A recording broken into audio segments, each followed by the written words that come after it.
মসজিদের টাকা দিয়ে ব্যবসা করে অর্ধেক টাকা মসজিদকে দিলে জায়েজ হবে? দেখেন, হ্যাঁ, হালাল করার চেষ্টা করছে বেচারা। অনেকে তো এই চিন্তাও করে না। অনেক মসজিদের ক্যাশিয়াররা আছে, বলে হুজুর টাকা ভাঙি আবার আমি রেখে দেই, তার মানে হাওলাত নেই মসজিদ থেকে। এটা জায়েজ হবে না। মসজিদের টাকা ক্যাশিয়ার সাহেবের কাছে থাকুক, আর সেক্রেটারি সাহেবের কাছে থাকুক, আর সভাপতি সাহেবের কাছে থাকুক, আর ইমাম সাহেবের কাছে থাকুক, যার কাছেই থাকুক না কেন, এটা আমানত। এটা কি? আর আমানতের টাকা, এটা তিনি নিজে হাওলাত নিতেও পারবেন না, কাউকে দিতেও, ব্যবসায় খাটাতে পারবেন না। আপনি নিজের টাকা আপনি ব্যবসায় খাটান, সেখানে আপনি টাকা দিয়া ব্যবসার লাভের ভাগ নেন, সেটা জায়েজ হতে পারে।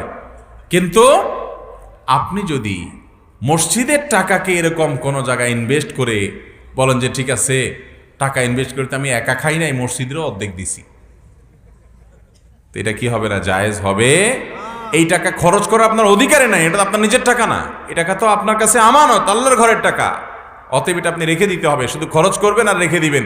আপনি চাইলেও এটা হাওলাত দিতে বা নিজে হাওলাত নিতে বা কোনো ব্যবসায় খাটাতে পারবেন। অনেক মসজিদ কমিটির লোকেরা আছে, অনেক মাদ্রাসা কমিটির লোকেরা আছে, অনেক মানুষ আছেন যারা মসজিদের টাকা তাদের কাছে থাকে, লাখ লাখ টাকা পড়েই তো থাকে, তো ঠিক আছে আমি একটু কাজে লাগাই, আছে না নাই? হারাম, গুনাহ হবে। লা দীন আলিমাল্লাহ আমানাত আলাহ, যার মধ্যে আমানতদারিতা নাই তার কোনো দিনদারি